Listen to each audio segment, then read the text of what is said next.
सिद्धि की शादी के बाद वो ससुराल चली जाती है। पीछे रह जाती है भाभी रानी। सिद्धि के ससुराल जाते ही भाभी कहती है, अरे वाह जी वाह, सारे कपड़े मेरे। हाय रे पैंट, अरे वाह वाह, मजा आ जाएगा। अरे ये सिद्धि की अलमारी के सामने खड़े होकर क्या बड़बड़ा रही है? जा जाकर देख मेहमानों को विदाई की मिठाई मिली कि नहीं। अब हाँ माँ जी, क्यों नहीं, लेकिन पहले कपड़े तो बदल लूं। अब रानी आ जाती है सिद्धि के उन कपड़ों में जो वो ससुराल जाने से पहले घर छोड़ जाती है। अरे रानी, कुछ दिन रुक जाती। अरे ये तो सिद्धि बिटिया को मैंने ही दिया था, बड़ा ही फबता था उस पर, तुझ पर तो कुछ खास नहीं लग रहा। अब वो ना मेरे सारे कपड़े गीले थे तो सोचा पहन लूं।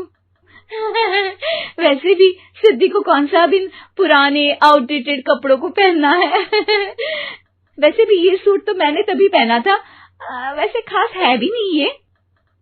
हाँ ठीक है, लेकिन ना मेरी सिद्धि पर तो जमता था। सारे मेहमान चले जाते हैं और सिद्धि ससुराल से मायके पहली बार आती है। अपना घर, अपना कमरा, अपनी अलमारी। ये बोलकर जैसे ही सिद्धि अलमारी खोलती है तो सामने उसके कपड़ों की जगह कुछ और ही रखा होता है। माँ, ओ माँ, जरा कमरे में तो आना। सास और रानी वहां पहुंच जाते हैं। रानी ने पहनी होती है सिद्धि की जींस और टी शर्ट। अरे भाभी, ये क्या? ये तो मेरी बड़ी ही महंगी टी शर्ट है, इसे आपने घर में क्यों पहनी है? अरे बहुत मिलती है दीदी ये चौक की मार्केट में, 150 में।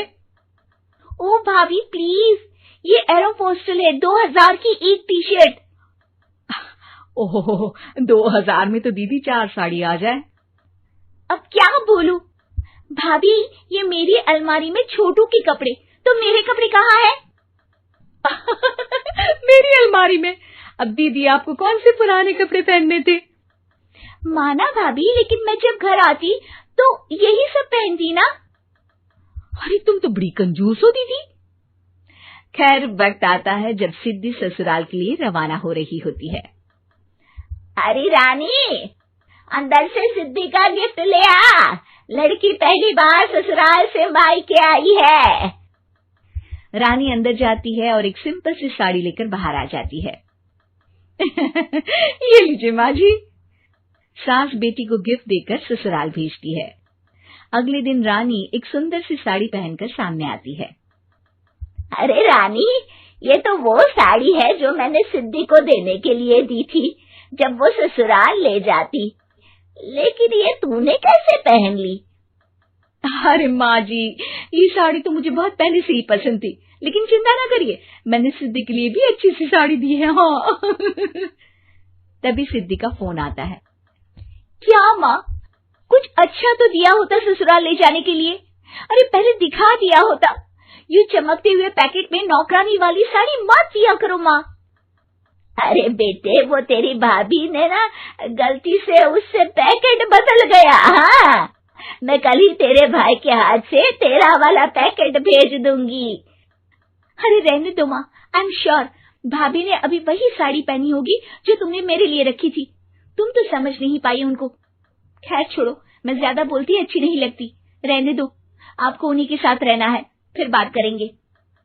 सास को रानी पर गुस्सा आ जाता है। वो उसके कमरे में जाती है जहाँ वो शादी का एल्बम देख रही होती है। रानी, मार्केट जाकर एक ऐसी ही साड़ी लेकर आ, कल प्रतीक जाकर सिद्धि के घर दे आएगा। अरे क्यों माँ जी, कितनी साड़ी देनी है दीदी को? यहाँ कोई सेल लगी है क्या? अरे चुप कर, मेरे बेटी के हिस्से की साड़ी खुद पहन ली, अब ज्यादा ज्ञान बांट रही है। एक दिन सिद्धि का फोन आता है। माँ, मेरी सास ने आप सबको खाने पर बुलाया है। सारे लोग सिद्धि के ससुराल पहुँचते हैं। खाना खाकर वो लोग निकल रहे होते हैं कि सिद्धि की सास सभी को गिफ्ट देती है। अरे बहन जी, बेटी के घर का खाना खा लिया, यही बहुत है जो आप ऊपर से गिफ्ट भी दे रही है।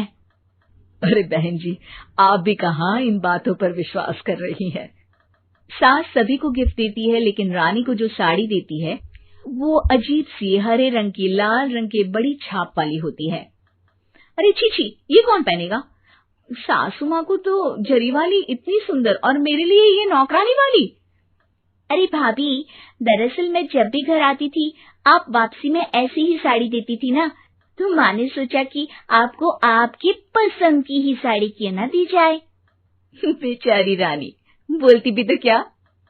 सिद्धि और सास रानी का चेहरा देखकर हंसने लगती है, तो रानी समझ जाती है कि अपने ही बिछाए जाल में वो फंस चुकी है।